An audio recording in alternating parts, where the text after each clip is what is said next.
الكريم اعوذ باللہ من الشیطان الرجیم بسم اللہ الرحمن الرحیم رب اشرح لی صدری ویسر لی امری واحلل عقدۃ من لسانی یفقہوا قولی قال اللہ تعالی فی قرآن المجید ولا تحسبن اللہ مخلف وعدہ رسلہ ان اللہ عزیز ذو انتقام یوم تبدل الارض غیر الارض والسماوات وبرزوا للہ الواحد القہار وترى المجرمین یومئذ مقرنین فی الاصفاد سرابیلہم من قطران وتغشی وجوہہم النار لیجزی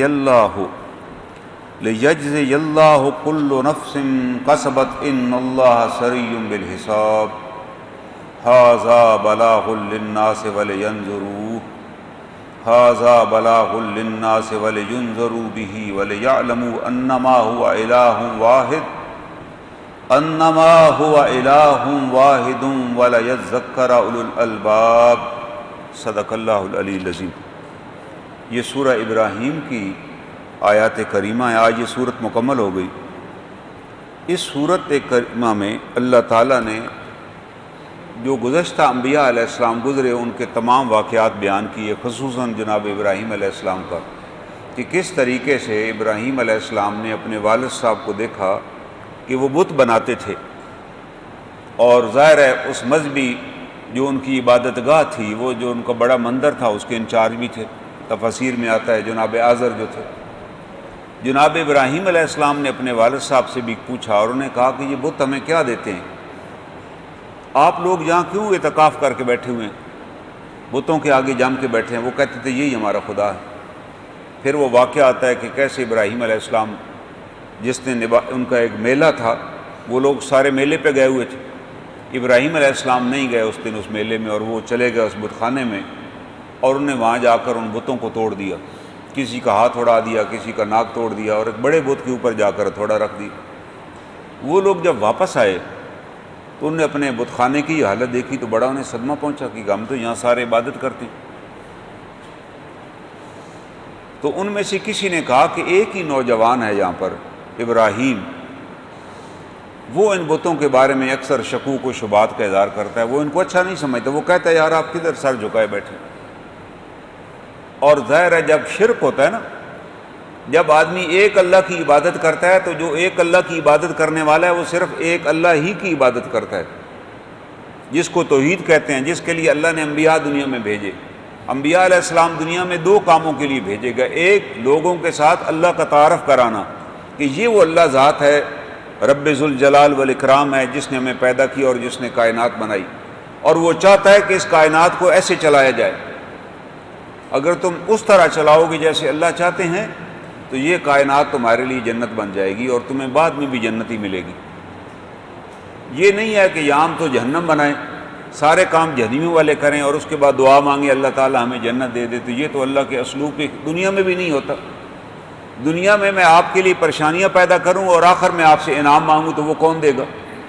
اللہ تعالیٰ بتا رہے ہیں کہ ہم چاہتے ہیں کہ آپ اس دنیا کو پہلے جنت بنائیے، اپنے اس چھوٹے سے گھر کو جنت بنائیں، اپنی اس دکان کو جنت بنائیں، جہاں کاروبار کرتے ہیں اس کو جنت بنائیں، اس محلے کو جنت بنائیں، پھر ہم بدلے میں تمہیں جنت دے دیں گے۔ اور اس کو بنانے کا، جنت بنانے کا کیا طریقہ ہے؟ اللہ تعالیٰ فرماتے ہیں اس کے لیے ہم نے نبی بھیجے، ان کے ساتھ یہ سارے حالات پیش آئے جن کے بارے میں آج ہم کہتے ہیں جی حالات بڑے خراب ہیں۔ ایسے حالات خراب نہیں ہیں جو حضور صلی اللہ علیہ وسلم کے زمانے میں خراب تھے۔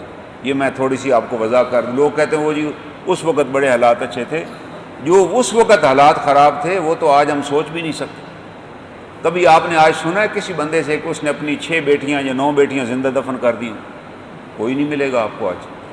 وہ اتنے سخت دل تھے، اتنے ان کے اندر، آپ وہ اس کو حیا سمجھتے تھے۔ انسان کی حماقت ہے نا، انسان جس چیز کو سمجھے وہ سمجھتے تھے یہ بڑی حیا کی بات ہے کہ ہم اپنی بیٹی کسی کو رشتے میں نہیں دیں گے، ہم نہیں پسند کرتے کہ ہمارا کوئی داماد ہو، تو اس لیے بہتر ہے کہ بیٹی کو زندہ ہی دفن کر دیا جائے۔ ایک صحابی رسول صلی اللہ علیہ وسلم ایسے ہی تھے، انہوں نے اپنی بڑی بیٹیاں زندہ دفن کی۔ جب اسلام قبول کر لیا تو ایک دن رسول اللہ صلی اللہ علیہ وسلم نے پوچھا اس سے کہ یار تمہیں ترس نہ آیا؟ کہنے لگے بس یہ ایک دفعہ تھوڑا سا ترس آیا تھا کہ میں سفر میں چلا گیا، ورنہ تو بیٹی پیدا ہوتے ہی ہم اسی رات ہی دفن کر دیتے تھے، زیادہ ہم جمیلے میں پڑھتے ہی نہیں تھے، لیکن میں کاروبار میں چلا گیا، کئی سالوں کے بعد واپس آنا ہوا، تو میرے جاتے ہی میری اللہ نے مجھے اولاد دے دی، بیوی امید سے تھی، چند مہینے بعد ہی بیٹی پیدا ہو گئی، تو میری اہلیہ نے وہ بیٹی چھپا لی، کسی اور قبیلے کے حوالے کر دی کہ وہاں پرورش پاتی رہے۔ جب وہ 2-3 سال کی ہوگی اس وقت میں واپس پلٹا۔ اس زمانے میں لوگ سال سال کے لیے عموماً سفر کے لیے جاتے تھے، تو میری بیوی نے دیکھا وہ بچی بڑی آپ کہہ لیں بڑی بھاملی بچی تھی، بڑی پیار کرنے والی، بڑی خوبصورت بچی تھی، تو میری اہلیہ نے سوچا کہ اس بچی کو جب میں دیکھوں گا تو میرا دل پسیج جائے گا، تو میں نے پوچھا کہ ہمیں اللہ نے کو اولاد، اس نے کہا ایک بیٹی دی، اگر آپ چاہیں تو گھر منگواؤ، اس نے کہا بالکل منگاؤ۔ وہ جیسی بیٹی آئی مجھ سے لپٹ گئی، ہر وقت میرے ساتھ رہے اور میرا خیال کرے، لیکن پھر ایک دن مجھے خیال آ گیا کہ نہیں یار کل کو میرا داماد ہوگا، پھر وہ کہے گا یہ میری بیوی ہے، تو میں کیسے برداشت کر سکتا ہوں کہ میرا بھی کوئی داماد ہو، بہتر اسے دفن ہی کر دیا جائے۔ تو میں اس بیٹی کو لے کے نکلا ایک دن، بیوی سے چھپا کے، جیسے والد بچے کو لے جاتا ہے بازار میں تو بیوی کو تو نہیں پتہ ہوتا مارنے لے جا رہا، میں لے کے چلا گیا، اور پھر میں صحرا میں گیا، میں نے وہاں گڑھا کھودا۔ جب گڑھا کھود رہا تھا تو اس کی مٹی گرد و غبار میرے چہرے پہ پڑ رہا تھا، تو وہ میری بیٹی بار بار آ جائے کپڑا لے کے میرا منہ صاف کرے، مجھے پانی دے کے بابا پانی پیو، اب کیوں اپنے آپ کو اتنی گرمی میں مصیبت میں ڈال رہے۔ اور اس کے بعد وہ گڑھا تیار ہو گیا، تو اس نے پوچھا بابا کس کے لیے بنایا؟ میں نے کہا تمہارے لیے بنایا۔ میں نے اپنی بیٹی کو زبردستی اٹھایا، اس کے اندر ڈال دیا اور اوپر سے ریت ڈالنے لگ گیا۔ وہ بیچاری چیختی رہی کہ بابا میرا سانس بند ہو رہا ہے، بابا مٹی میرے آنکھوں میں جا رہی ہے، لیکن میں نے کوئی پرواہ نہیں کی، اس چیختی چلاتی بچی کو میں نے زندہ دفن کر دیا، اور آج بھی میرے کانوں میں اس کی چیخیں سنائی دیتی ہیں۔ جب وہ واقعہ بیان کر رہے تھے نا تو اللہ کے رسول صلی اللہ علیہ وسلم کی آنکھوں سے آنسو جاری تھے کہ بھائی، لیکن آپ نے کہہ دیا کہ تم نے اب لا الہ الا اللہ محمد الرسول اللہ پڑھ لیا تو اللہ نے تیرے پچھلے سارے گناہ معاف کر دیے، اب تو نئے زندگی سے۔ وہاں کئی ایسے لوگ تھے جنہوں نے باپ کے مرنے کے بعد اپنی ماؤں کو بیچ ڈالا تھا، یہ بھی ان کا رواج تھا کہ بھائی وہ کہتے تھے والد نے 10 شادیاں کی ہوئی ہیں، 11 شادیاں کی ہوئی ہیں، ہمیں کیا ضرورت ہے ان بیویوں کو رکھنے، اور ان میں سے اگر کوئی نوعمر والدہ ہوتی تو اس سے شادی بھی کر لیتے، یہ بھی ان کے یہاں کمال تھا، اور باقی ماؤں کو بیچ دیتے دوسرے قبائل کے اندر۔ اس ساری خرابیوں کے اندر بتوں کو ہی سب کچھ سمجھتے تھے، اور اگر سفر میں ہوتے اور بت نہ ملتا عبادت کے لیے یا کسی جگہ کو ضرورت پڑ جاتی مدد مانگنے کے لیے، تو جو آٹا پاس ہوتا، لوگ آٹا لے کے سفر کرتے تھے کہ رستے میں کوئی روٹی بنائیں گے، اس آٹے کا بت بنا لیتے، اس کی عبادت کرتے، اس کو ساتھ رکھ لیتے، اور جب بھوک ستاتی اور کوئی کھانے کو نہ ملتا پھر اسی کو توڑ کے روٹی بنا لیتے اور کھا جاتے۔ یعنی یہ ان کا ایک تھا، اور اس معاشرے کے اندر اللہ نے اپنے نبی کو بھیجا جس میں آپ نے بتایا کہ بھائی وہ تو سب کچھ انہی بتوں کو سمجھتے تھے، انہی بتوں کی وجہ سے وہ سمجھتے تھے ہمیں رزق دیا جا رہا ہے، کیونکہ ان بتوں پہ لوگ قبائل کے لوگ باہر سے آتے تھے اور ان بتوں کے اوپر آ کر وہ اپنے اونٹ ذبح کرتے تھے، بکرے قربانی پہ چڑھاتے تھے، چادریں پیش کرتے، زیورات پیش کرتے، اور وہ سارے کا سارا مال قریش کو مل جاتا۔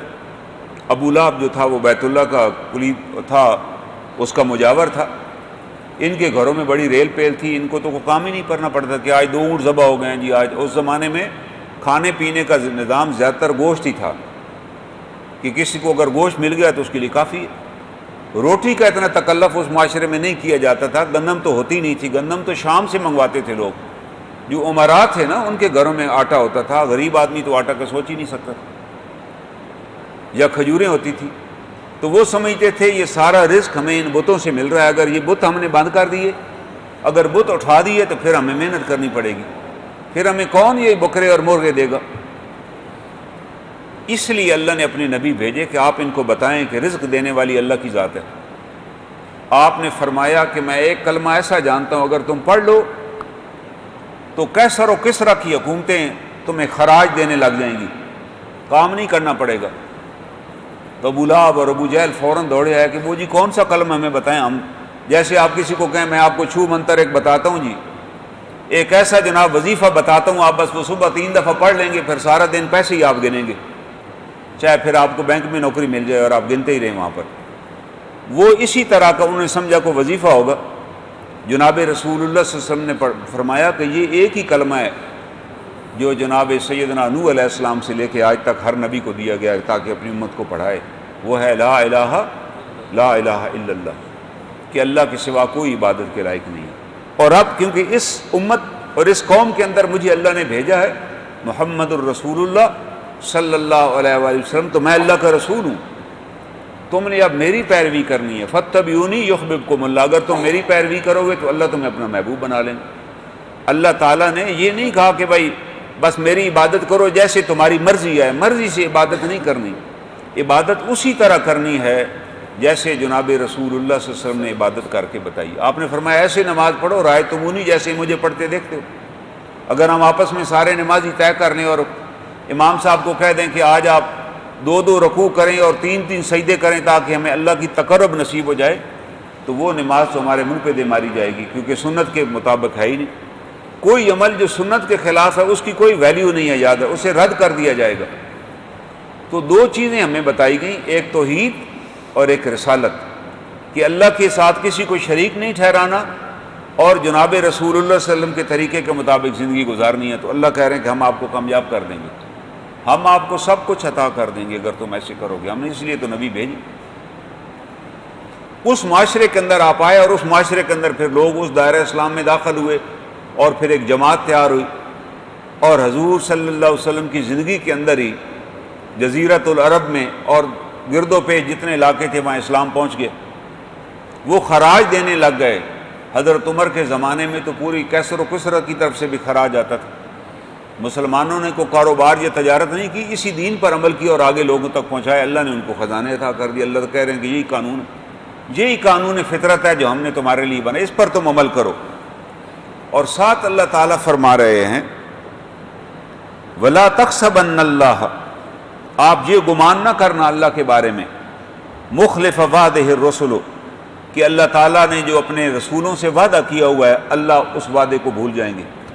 اللہ نے انبیاء کے ساتھ وعدہ کیا ہوا ہے، اور آج اس امت کے ساتھ بھی وعدہ ہے اللہ کا کہ آپ میرے حکم کو لے کے چلیں، اس پر عمل کریں، ہم تمہیں کامیاب کریں گے۔ اگر تمہارے خلاف کو کھڑا ہوگا اس کو ہم نیست و نابود کر دیں گے۔ آپ دیکھ لیں صحابہ اکرام بدر میں ابھی 2 سال ہوئے تھے، ابھی آرام سے سیٹل نہیں ہوئے تھے کہ مکہ سے ایک لشکر آ گیا، 1000 لوگ مسلح حملہ کرنے کے لیے۔ اللہ کے رسول صلی اللہ علیہ وسلم کو پتہ چلا تو آپ بھی لشکر لے کر نکلے۔ 313 ہیں، 1/3 ہے یہ لشکر، ان سب کے پاس تلواریں ہیں اور ہر قسم کا ہتھیار بھی ہے، تیر انداز ہیں، 100 گھوڑے ہیں ان کے پاس۔ یہاں تو ٹوٹل کے 2 گھوڑے تھے اور 13 تلواریں تھیں اس پورے لشکر کے پاس، باقیوں کے پاس تو ڈنڈے اور کھجور کی ٹہنیاں تھیں۔ اللہ تعالیٰ نے کہا کہ ہم نے تمہیں فیصلہ کر لیا تھا کہ اس لشکر کے ساتھ لڑائیں گے اور اس دن کو یوم الفرقان بنا دیں گے تاکہ تمہیں پتہ چل جائے حق کدھر ہے اور باطل کدھر ہے۔ اور ہم نے اس دن حق کو غالب کر دیا، ان کے 70 بڑے بڑے سردار میدان جنگ میں ہی مارے گئے۔ اللہ تعالیٰ نے کہا کہ یہ ہم نے ضابطہ دے دیے، یہ قیامت تک کے لیے ضابطہ کہ جب بھی تم اللہ کی راہ میں نکلو گے ہم تمہیں غالب کریں گے، یہ اللہ نے وعدہ کیا ہوا ہے۔ اور ساتھ اللہ تعالیٰ فرماتے ہیں اسی آیت کریمہ میں ان اللہ عزیز ذو انتقام، اللہ زبردست ہیں اور بدلہ لینے والے۔ اللہ تعالیٰ عزیز ہیں، زبردست ہیں اور اللہ بدلہ لیں گے اگر تم۔ آج ہم خود مجرم ہیں، آج دنیا میں آپ پڑھتے ہیں نا جی، آج اسرائیل میں مسلمانوں کے ساتھ یہ ہو گیا، فلاں ملک کے اندر برما میں مسلمانوں کے ساتھ یہ ہو گیا، ہندوستان میں مسلمانوں کے ساتھ یہ ہو گیا، تو پاکستان میں بھی یہی کچھ ہو رہا ہے۔ اس کی وجہ یہ ہے کہ ہم نے اللہ کے حکموں کو نافذ ہی نہیں کیا، اللہ کے جو بنائے ہوئے طرز حیات ہے اس کے مطابق ہم نے زندگی نہیں ڈھالی، ہم نے کوئی کام ہی نہیں کیا، تو نتیجتاً جو سزا ان کو مل رہی ہمیں بھی مل رہی۔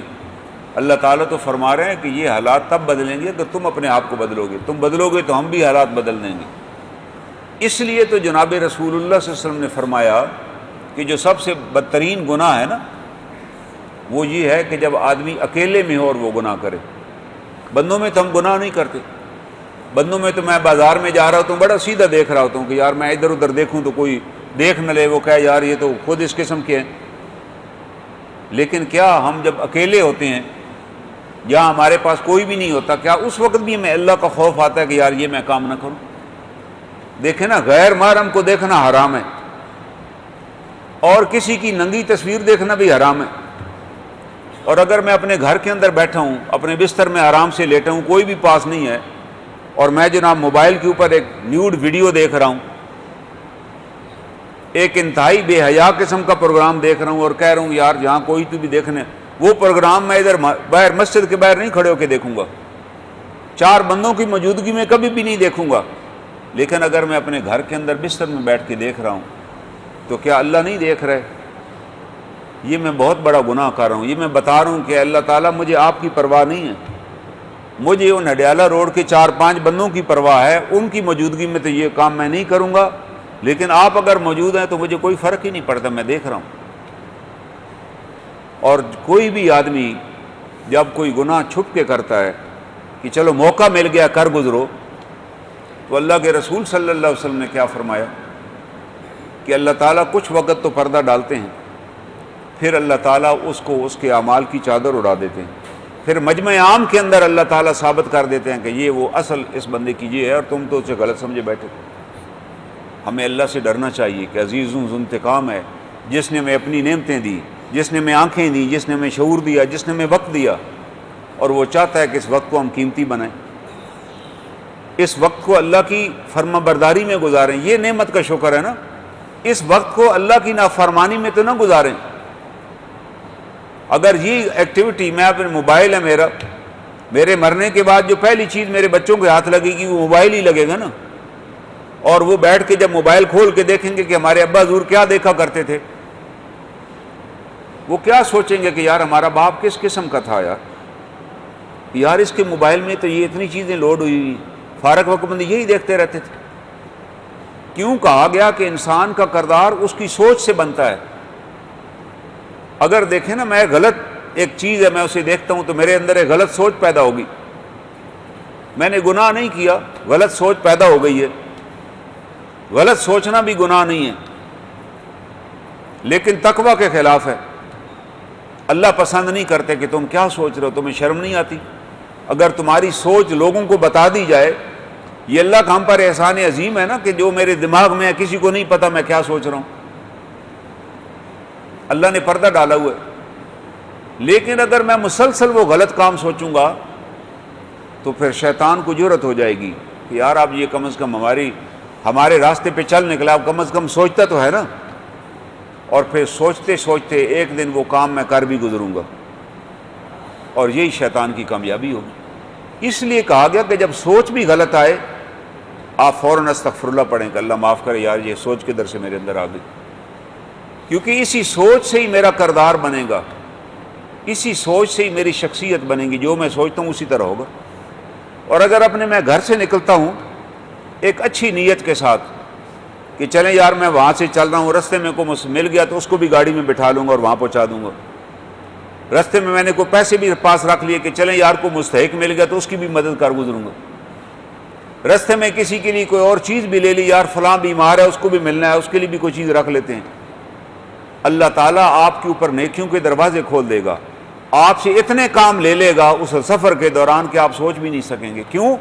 آپ گھر سے ایک اچھی نیت کر کے نکلے تھے، اس نیت کا تو اجر علیحدہ ملے گا۔ وہ کام چاہے کوئی بھی بندہ نہیں ملا، آپ نے کسی کی بھی مدد نہیں کی، لیکن وہ اجر علیحدہ ملے گا کہ آپ اتنی نیتیں کر کے آئے تھے گھر سے۔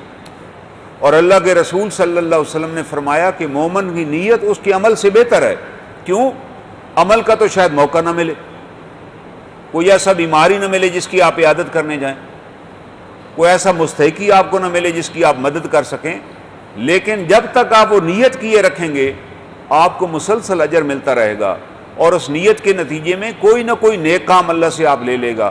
تو بنیادی بات یہ ہے کہ ہمیں اپنی نیت ہر وقت درست رکھنی چاہیے، نیت ہماری پازیٹیو ہو کہ یار میں کسی کے کام آؤں۔ آپ نے ایک شخص صحابی کو کہا، حکم دیا کہ یار لوگوں کی مدد کرو، ان کے لیے آسانیاں پیدا کرو، ان کی ہیلپ کرو۔ اس نے کہا جی میں بڑا کمزور ہوں، اپنے آپ کو کسی کی ہیلپ کے لیے اپنے اندر جرأت نہیں ہے کہ میں کسی کی جا کر، کوئی جھگڑا ہو تو کسی مظلوم کی مدد کروں، کوئی سامان اٹھا رہا ہو تو جا کے امداد کروں، میں نہیں کر سکتا۔ آپ نے کہا اچھا یہ نہیں کر سکتے تو کم از کم یہ کرو کہ کسی کی پریشانی میں اضافہ پھر نہ کرو. یہ نہیں ہے کہ تم کسی کے کام میں رکاوٹ ڈالنے والے بن جاؤ. نیکی تو کر نہیں سکتے, کام تو نہیں آ سکتے, لیکن اگلے کے کام میں رکاوٹ تو ڈالو. آج ہمارا جو ٹوٹل معاشرہ ہے نا, ہمارے جتنے دفاتر ہیں, ہمارے جتنے محکمے ہیں, اس میں جتنے لوگ بیٹھے ہیں جن کو حکومت ہمارے پیسوں سے, ہم ٹیکس دیتے ہیں, اس ٹیکسوں سے ان کو تنخواہ ملتی ہے, اور وہ کس لیے بیٹھے ہوئے ہیں؟ آپ کے لیے مسائل پیدا کرنے کے لیے. آپ کسی کام کے لیے جائیں گے وہ ایک آبجیکشن لگا دے گا, نہیں یہ تو اس طرح نہیں ہو سکتا, اس میں تو آپ یہ کیجیے جی, فلاں تو فارم ہی ٹھیک نہیں ہے. آپ 10 دفعہ جائیں گے, وہ 10 دفعہ ایک نئی آبجیکشن اس پہ لگائے گا. جب تک آپ اس کو حرام نہیں کھلائیں گے. وہ جو وہاں بیٹھے ہوئے ہیں وہ کو انڈیا سے تو نہیں آئے ہوئے, وہ میرے ہی عزیز و اقارب ہیں, میرے ہی دوست ہیں. ہم نے ان کی تربیت نہیں کر سکے, ہم نے انہیں بتایا نہیں ہے کہ بھائی آپ رزق حرام بھی کما رہے ہو اور ساتھ لوگوں کے لیے مسائل بھی پیدا کر رہے ہو. اسی طرح پھر تمہارے لیے مسائل پیدا ہوں گے اور تم اس گرداب سے نکل بھی نہیں سکو گے. اللہ تعالیٰ خود فرما رہے ہیں عزیز ذو انتقام, میں زبردست انتقام لینے والا ہوں. اگر تم میرے بندوں کے لیے آسائشیں پیدا نہیں کر سکتے, میرے بندوں کے لیے مشکلات ہی پیدا کرنے کا تم نے ٹھیکہ لے لیا ہے, تم محلے میں بھی جہاں رہتے ہو وہاں بھی باعث مصیبت ہو, گھر میں بھی رہتے ہو تو گھر والوں کے لیے بھی مصیبت ہی ہو پھر. اور وہ بھی کہتے ہیں یار کب ہماری اس بابا جی سے جان چھوٹے گی یار, ہمارا تو ایک لمحہ بھی آرام کا نہیں. جدھر بھی جاتے ہیں کوئی نہ کوئی مسئلہ پیدا کر کے آ جاتے ہیں. تو اللہ تعالیٰ فرما رہے ہیں کہ بھائی یہ بات تو آپ نہ کیجیے. آپ کے آنے پہ تو کوئی بندہ خوش ہو کہ چلیں یار ہمارا ایک بڑا مسئلہ ہے, یہ حل کروا دیں گے. اور اگر آپ, قرآن خود کہتا ہے اگر دو میاں بیوی میں بھی جھگڑا ہو جائے تو دونوں کے خاندان والے مل کے بیٹھ جائیں, اور قرآن کہتا ہے اگر ان دونوں خاندان والوں کی یہ نیت ہوگی کہ ہم نے اس مسئلے کو سیٹل کرنا ہے تو اللہ تعالیٰ اس مسئلے کو سیٹل کرا دیں گے. یہ تو قرآن کہہ رہا ہے. اگر ان میں سے ایک کی بھی نیت خراب ہوگی تو دونوں خاندانوں کے لیے مصیبت پیدا ہو جائے گی اور گھر بھی اجڑ جائے گا. اور یہ ایک گھر پھر نہیں اجڑے گا, یہ اجاڑ پھر آگے جاتا چلتا چلا جائے گا. اس کی وجہ سے کئی مسائل اور پیدا ہو جائیں گے.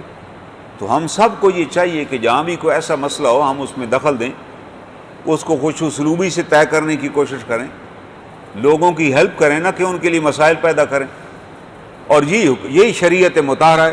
جناب رسول اللہ صلی اللہ علیہ وسلم نے اسی کی تو تعلیم دی کہ مجھے لوگوں میں آسانیاں بنا کر دینے کے لیے بھیجا گیا, کہ میں لوگوں کے لیے آسانیاں پیدا کروں. ایک صحابی رسول ہیں صلی اللہ علیہ وآلہ وسلم, حضرت معاذ بن جبل رضی اللہ تعالیٰ عنہ. وہ پہلے مجتہد ہیں اسلام کے. ان کو آپ نے یمن کی طرف بھیجا اور پوچھا فیصلے کس طرح کرو گے؟ حضرت معاذ نے کہا میں قرآن کے مطابق فیصلہ کروں گا. آپ نے کہا اگر قرآن میں نہ ملے؟ انہوں نے کہا پھر آپ کی سیرت طیبہ میرے سامنے ہے, آپ کے پاس بے شمار مسائل آئے, آپ نے فیصلے کیے, مجھے سب یاد ہے, میں اس کی روشنی میں کروں گا. آپ نے کہا کوئی ایسا فیصلہ آ جائے جس کا نہ ذکر قرآن میں ہو نہ میری سیرت میں ہو, پھر آپ کیا کرو گے؟ انہوں نے کہا پھر میں اللہ کے رسول صلی اللہ علیہ وسلم یہ کروں گا, قرآن اور آپ کی سیرت کو سامنے رکھ کے غور و فکر کروں گا اور کسی نتیجے پہ پہنچ کے فیصلہ کر دوں گا. آپ نے اس کے سینے پہ ہاتھ مارا, آپ نے کہا مبارک ہو, مبارک ہو کہ اللہ نے مجھے ایسے امتی عطا کیے ہیں جو قرآن اور حدیث کا فہم رکھتے ہیں اور اس کی روشنی میں فیصلہ کرتے ہیں اگر وہ چیز وہاں موجود نہ بھی ہو. اس کو اتحاد کہا گیا, اور اس اتحاد کے اصول کے بانی حضرت معاذ بن جبل تھے. یہ ایک رات میں مجتہد نہیں بن گئے کہ بھائی فوراً دائرہ اسلام میں داخل ہو گئے تو مجتہد ہو گئے.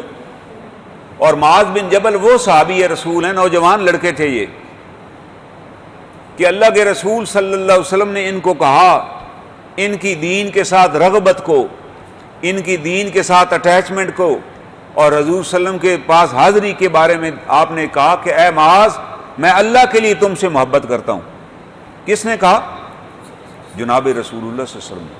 حضرت معاذ نے بھی کہا کہ اے اللہ کے رسول میں بھی اللہ کے لیے آپ سے محبت کرتا ہوں, مجھے آرام ہی نہیں آتا جب تک میں آپ کے پاس نہ پہنچ جاؤں. انہی کو آپ نے یہ دعا سکھائی, اللہم انی علی ذکرک و شکرک و حسن عبادتک. اے معاذ یہ دعا ہر وقت مانگا کرو ہر نماز کے بعد کہ اللہ تعالیٰ مجھے توفیق عطا فرما شکر ادا کرنے کی, عبادت کرنے کی. اور یہ وہی معاذ بن جبل ہیں کہ آپ نے ان کو اپنے قبیلے میں امام مقرر کیا کہ آپ اپنے قبیلے میں نماز پڑھایا کریں. حکم تھا, ظاہر ہے امام اس کو مقرر کیا جاتا ہے جو قبیلے میں زیادہ علم رکھتا ہے، ان کو قرآن کا علم تھا، لیکن معاذ بن جبل کا شوق تھا کہ میں نماز آپ کے پیچھے پڑھوں، تو نماز پڑھا کر عموماً یا تو نماز پڑھا کر مسجد نبوی میں آ جاتے صلی اللہ علیہ وسلم، اور آپ کے پیچھے پھر بطور نوافل کے نماز ادا کرتے۔ اور ایک دن وہاں انہوں نے نماز پڑھا دی، غالباً مغرب کی نماز تھی، کیونکہ وہ تو اپنے وقت پہ پڑھنی پڑتی تھی، اس میں انہوں نے کو قیام لمبا کر دیا، کوئی لمبی صورت پڑھ دی۔ وہ صورت ایک صاحب پیچھے کھڑے تھے، وہ بھی دین میں نئے نئے داخل ہوئے، تو انہوں نے جب دیکھا کہ وہ قیام لمبا ہو گیا، سارا دن کے محنت کش تھے، وہ نماز چھوڑ کے چلے گئے، نماز چھوڑی چلے گئے اور گھر جا کر نماز پڑھی، اور اگلے دن آ کر شکایت کی کہ جی ہم تو جماعت سے محروم ہو گیا، میں تو کل جی بڑی لمبی نماز پڑھائی انہوں نے، جی میں تو چھوڑ کے ہی چلا گیا، اور میں نے گھر بھی جا کر جب پڑھ لی تو اس وقت بھی ان کی نماز تو ختم ہی نہیں ہوئی تھی۔ تو اللہ کے رسول صلی اللہ علیہ وسلم نے حضرت معاذ کو بلا لیا اور کہا، کیا کہا آپ نے؟ کہا ولا تنفروا، اے معاذ لوگوں کو دین سے متنفر نہ کرو۔ شاباش نہیں دی کہ آپ تو بڑے اچھے قاری ہیں، بھائی آپ تو ماشاءاللہ سورہ بقرہ آپ نے پڑھ لی، آپ نے سورہ یاسین آپ نے کہا نہیں، اے معاذ لوگوں کو دین سے متنفر نہ کرو، بس اتنی نماز پڑھاؤ جس سے نماز ہو جاتی ہے۔ دیکھو تمہارے پیچھے کئی بزرگ بھی ہیں اور بچے بھی ہیں اور خواتین بھی آتی ہیں نماز پڑھنے کی۔ آپ نے کہا اگر میں نماز پڑھاتا ہوں اور مجھے پیچھے سے کسی بچے کے رونے کی آواز آ جاتی ہے، میں نماز مختصر کر دیتا ہوں، تو ہمیں بھائی آپ دیکھیں اگر نماز جیسی چیز مختصر کرنے کا حکم ہے، بھائی ایک بندہ آیا ہوا اس نے کہیں جانا ہے، وہ یہ ٹائم دیکھ کر آئے ہوئے اور یہاں مزے سے جناب 2:15 بجے تک جماعت لے جا رہے ہیں، امام صاحب ہیں ان کو آج ہی یاد آئی ہے کہ میں سورہ ملک پڑھنی ہے پہلی رکعت میں اور اگلی میں کوئی اور سورت پڑھنی ہے کیونکہ آج میں نے یاد کی ہوئی، بھائی نہیں، 3 آیات سے نماز ہو جاتی ہے، آپ چلیں 5 پڑھ لیں 7 پڑھ لیں، لیکن لوگوں کو مشقت میں نہ ڈالیں۔ دین تو یہ کہہ رہا ہے آسانیاں پیدا کیجیے، جو دین نماز میں نہیں اجازت دیتا، آپ کو بہت شوق ہے تو اپنے نوافل پڑھیے، کس نے آپ کو منع کیا؟ 10 پارے پڑھیں ایک رکعت میں، کوئی ممانعت نہیں ہے، لیکن جب آپ جماعت کرا رہے ہیں تو آپ کو سارے نمازیوں کا خیال کرنا ہے۔ جو دین اس بات کی اجازت نہیں دیتا کہ فرض نماز کے اندر بھی لوگوں کے لیے مشقت نہ بنائے، وہ عام زندگی میں کیسے اجازت دے سکتا ہے کہ ہم لوگوں کے لیے مسائل پیدا کریں؟ عام زندگی میں تو سوال ہی پیدا نہیں ہوتا، وہ تو بالکل فعل حرام ہو جائے گا۔ اور معاذ بن جبل پھر ایسے ڈرے کہ زندگی بھر حضور صلی اللہ علیہ وسلم اس کے حکم کو اپنے پلے باندھ لیا، اس لیے آپ نے اس نوجوان کو یمن کا قاضی مقرر کیا۔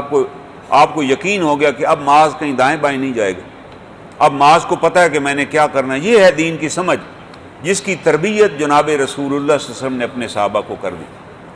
اور اسی آیت کریمہ میں اللہ تعالیٰ فرماتے ہیں یوم تبدل الارض غیر الارض، کہ اس دن ایک وقت ایسا آئے گا جب یہ زمین بدل دی جائے گی۔ آج تو ہم دیکھتے ہیں نا زمین میں جناب، یہاں سے خواجہ کارپوریشن کی طرف دیکھیں تو چوک سے آگے میں کچھ نظر نہیں آتا، کوئی جگہ اونچی ہے کوئی جگہ نیچی ہے۔ قرآن کہتا ہے ہم زمین کو ایسا سیدھا کریں گے قیامت والے دن کہ جہاں تک تم دیکھو گے میل ہا میل تک تمہیں چیزیں نظر آئیں گی، ہم تمہاری نگاہ تیز کر دیں گے۔ یہی نگاہ ہے نا، ایک عمر میں 6x6 ہوتی ہے، پھر آہستہ آہستہ آپ پڑھ بھی نہیں سکتے بغیر گلاسز۔ اللہ تعالیٰ فرماتے ہیں کہ جب تم ہمارے پاس آؤ گے ہم اس نماز کا شیشہ، آنکھوں کا شیشہ چینج کر دیں گے، تم جہاں تک تمہاری حد نگاہ جائے گی تم دیکھ سکو گے، پہچان سکو گے، بات بھی کر سکو گے۔ چاہے آدمی جہنم میں بھی ہوگا، تم اگر بات کرنا چاہو گے، اگر جنت میں ہوگے تو اس سے بات کر سکو گے کہ میں فلاں سے بات کرنا ہوں، وہ تمہارے سامنے کر دیا جائے گا۔ یہ اللہ کہہ رہے ہیں ہم نے ارینجمنٹ کیا ہوا ہے، یہ ہمارا بندوبست ہے، ہم تمہیں بتائیں گے۔ تو اللہ تعالیٰ فرماتے ہیں اس زمین کو ہم بدل دیں گے، والسماوات، اس آسمان کو بھی بدل دیں گے، وبرزوا للہ الواحد القہار، اور اس وقت تم سب ایک رب ذوالجلال رب قہار کے سامنے پیش ہو جاؤ گے۔ اس وقت تم پیش ہو جاؤ گے زبردست رب کے سامنے، سارے کے سارے۔ وما ہم بغائبین، اس دن تم غائب بھی نہ ہو سکو گے۔ آج تو کو دنیا کسی محلے میں بھی اجتماع ہو، 2-4 بندے آگے پیچھے ہو جائیں تو پتہ ہی نہیں چلتا کہ وہ بھی ہیں کہ نہیں۔ اللہ تعالیٰ فرماتے نہیں اس دن تم میں سے کوئی غائب نہیں ہو سکے گا، اور ہم براہ راست ہر بندے سے خود مخاطب ہوں گے۔ بھائی آج جو ہماری دنیا کا دن ہے وہ ایک دن جو ہے 10,000 سال کا دن ہوگا، اللہ تعالیٰ خود فرما چکے ہیں۔ وَكَيْفَ تَتَّقُونَ، اور اللہ فرماتے ہیں اس دن سے تم کیسے بے خوف ہو چکے ہو جو تمہارے بچوں کو بھی بوڑھا کر دے گا۔ تمہارے بچے اس دن بوڑھے ہو جائیں گے، اس دن کے انتظار میں، اتنا طویل دن ہوگا جب تم ہمارے حضور پیش کیے جاؤ گے۔ لیکن ساتھ یہ بھی بتایا کہ یہ دن ان لوگوں کے لیے ایسے ہوگا جیسے اس نے مسجد میں آ کر فجر کی سنتیں پڑھی ہیں اور پھر وہ بیٹھ گیا مسجد میں ذکر کرنے کے لیے، اور 10-15 منٹ بعد اسے بتایا گیا کہ جی فرضوں کا ٹائم ہو گیا۔ فجر کی اذان اور فرضوں میں 20-25 منٹ کا فاصلہ ہوتا ہے۔ اللہ تعالیٰ فرماتے ہیں کہ جو مومن ہوں گے اس دن، ان پہ وہ دن اتنا ہی ہوگا جیسے ایک نماز پڑھی ہے اور اگلی نماز کا وقت ہو گیا، یا سنتیں پڑھ لی اور فرضوں کا انتظار کر رہے ہیں، ایسے دن ہوگا ان کے لیے۔ اور وہ پوچھیں گے لوگوں سے کہ یار حساب کتاب کب شروع ہونا؟ انہیں بتایا جائے گا حساب کتاب ہو چکا ہے۔ کیوں؟ اللہ تعالیٰ فرمائیں گے یہ وہ بندے میرے تھے جنہوں نے زندگی میں شکر ادا کیا ہر نعمت پر، جب تکلیف آئی پھر بھی شکر ادا کیا، یہ شاکرین تھے۔ اللہ تعالیٰ فرمائیں گے دنیا میں ان کو تکلیف بھی آتی تھی، یہ کہتے تھے الحمدللہ، کبھی شکوہ ہی نہیں کیا مجھ سے کہ اللہ تعالیٰ یہ میرے ساتھ کیا ہوگا، بس ٹھیک ہے جو اللہ تعالیٰ کر رہے ہیں اس کی بڑی مہربانی ہے۔ تو اللہ تعالیٰ فرماتے ہیں ایسے جو شاکرین ہیں مجھے حیا آئے گی کہ ان کا میں حساب کروں، ان کو تو بغیر حساب کتاب کی میں جنت میں داخل کر دوں گا۔ پھر وہ لوگ جو دوسروں کو نماز کی دعوت دیا کرتے تھے ان کا ٹائم بھی مختصر ہو جائے گا۔ پھر تیسرے وہ لوگ جو بازاروں میں خرید و فروخت کر رہے تھے اور اذان کی آواز آ گئی، انہوں نے کہا یہ خرید و فروخت بعد میں ہم کریں گے، ابھی اللہ کے گھر چلتے ہیں، ابھی اللہ کا بلاوا آ گیا۔ اللہ تعالیٰ فرماتے ہیں ان کا دن بھی اسی طرح کا 10,000 سال نہیں ہوگا، وہ آدھے گھنٹے اور مننے گھنٹے کا دن ہوگا، وہ بھی جنت میں چلے جائیں گے۔ کیوں؟ جس آدمی کو یہ احساس ہے نا کہ میں سودا توڑ سکتا ہوں، میرے نزدیک تجارت کی کوئی اہمیت نہیں، اللہ کا حکم آ گیا ہے، وہ اپنے زندگی کے تمام معاملات میں اللہ کا حکم ہی سامنے رکھے گا۔ یہ اس کا مقصد ہے۔ اسے پتہ ہے کہ نہیں یار میں تو یہ بات کر ہی نہیں سکتا، یہ تو فراڈ ہے، میں کیسے کر سکتا ہوں، یہ بات میں نے کہہ دی ہے تو میں قائم ہوں اس کے اوپر۔ جب یہ چیز پیدا ہو جائے گی پھر اس کے لیے اللہ کا حکم ماننا آسان ہو جائے گا، پھر وہ ہر معاملے میں اللہ کے حکم کو ہی ترجیح دے گا۔ تو اللہ تعالیٰ فرماتے ہیں اگر تم ترجیح دو گے تو ہم بھی تمہیں ترجیح دیں گے، یہ تو اللہ کا قانون۔ اور اسی آیت کریمہ میں اللہ تعالیٰ فرماتے ہیں وَتَرَى الْمُجْرِمِينَ يَوْمَئِذٍ مُقَرَّنِينَ فِي الْأَصْفَادِ، آپ اس دن دیکھیں گے مجرموں کو کہ وہ زنجیروں میں جکڑے ہوئے وہاں لائے جائیں گے، اور سرابیلہم من قطران وتخشی وجوہہم النار، ان کے کرتے جو ہیں وہ گندک کے ہوں گے۔ گندک سمجھتے ہیں نا آپ، جس سے پٹاخے بنتے ہیں، جیسے بم بنتا ہے، جو پٹاخہ ہوتا ہے نا اس کو تھوڑی سی تیلی لگائی جاتی ہے تو دھماکے سے پھٹ جاتا ہے۔ آپ نے شہنائی دیکھی ہوگی شادیوں پہ، آپ تھوڑی سی تیلی لگاتے ہیں وہ اڑ کے پتہ نہیں کہیں چلی جاتی ہے۔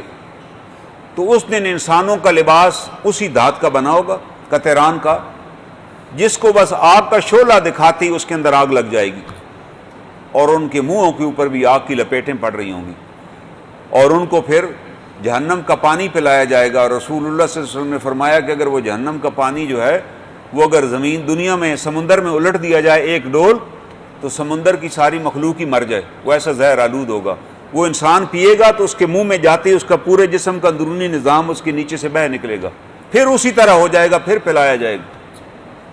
بھائی جس نے اللہ کے حکم کی پرواہ ہی نہیں کی، حلال و حرام کی تمیز ہی نہیں کی، دوسروں کے حقوق غصب کیے، اللہ کے ساتھ اوروں کو شریک ٹھہرایا، اللہ سے تو نہیں ڈرا، اوروں سے ڈرتا رہا، اللہ کو چھوڑ کر اوروں کی عبادت کی، تو اللہ تعالیٰ فرماتے ہیں کہ ہم نے تو اس کے لیے انتظام تیار کر رکھا ہے۔ اور ساتھ اللہ تعالیٰ فرماتے ہیں لِيَجْزِيَ اللَّهُ كُلَّ نَفْسٍ مَا كَسَبَتْ إِنَّ اللَّهَ سَرِيعُ الْحِسَابِ، اور ہر آدمی کو جو بھی اس نے نیکی کی ہوگی ہم اس کا بدلہ اسے دیں گے۔ اللہ بڑا جلد حساب لینے والا، بڑا جلدی ہم حساب لیں گے، ہم دنیا میں بھی اسے نوازیں گے۔ اللہ کے رسول صلی اللہ علیہ وسلم نے قسم کھا کر کہا، قسم اور ذات کی جس کے قبضے میں محمد کی جان ہے صلی اللہ علیہ وسلم، کہ اگر تم مال اللہ کی راہ میں خرچ کرو گے تو کبھی کم نہیں ہوگا، اگر تم دوسروں کی ضرورتیں پوری کرو گے تو اللہ تمہاری ضرورتیں پورے کرے گا، اگر تم اپنے پڑوسیوں کو اور رشتہ داروں کا خیال کرو گے تو اللہ تمہاری عمر میں برکت ڈال دے گا، اگر تم اپنے والدین کے آگے اپنا سر جھکائے رکھو گے تو تمہاری اولاد تمہارے آگے جھکی رہے گی. اگر تم اپنے والدین کی خدمت کرو گے تو تمہیں پھر کسی اور کی دعا کی ضرورت نہیں ہے، انہی کی دعا تمہارے لیے کافی ہو جائے گی. تو اللہ تعالیٰ نے ہمارے لیے کوئی مشقت والا مشکل پروگرام نہیں بنایا کہ ہم گھر چھوڑیں اور 500 میل دور چلے جائیں اور ایک وقت کا کھانا کھائیں اور تب جا کے اللہ راضی ہو. اللہ کہہ رہے نہیں، آپ ادھر ہی کاروبار کرو، اپنے گھر کے اندر رہو، دوستوں کے ساتھ کھاؤ پیو، موج اڑاؤ، مگر میرے حکموں کو نہ توڑو. ہر آدمی کا اکرام کرو، اس کا حق ادا کرو. جہاں تمہارے سامنے اگر کھانا ہے تو یہ نہیں کہ سارا اپنے پلیٹ میں اڈیل لو، دیکھو یار کوئی اور بھی تو وہاں موجود ہے، اس کو ملا کہ نہیں ملا. اگر تم دوسروں کی ضروریات کو پورا کرو گے تو ہم تمہاری ضروریات اس دنیا میں بھی پوری کریں گے اور اس دنیا میں بھی پوری کریں گے جہاں تم جانے والے ہو. اللہ نے بڑا آسان ایک نصاب ہمیں دی ہے، ہمیں چاہیے کہ اس پر ایمان کے ساتھ ہم عمل کریں اور اللہ تعالیٰ سے جزا کی امید رکھیں کہ اللہ تعالیٰ ہماری کوتاہیوں کو درگزر کریں اور ہمیں جزا عطا کریں. اللہ تعالیٰ سے دعا ہے اللہ تعالیٰ ہمیں ان آیات کی معرفت نصیب فرمائیں. وآخر دعوانا ان الحمد للہ رب العالمین.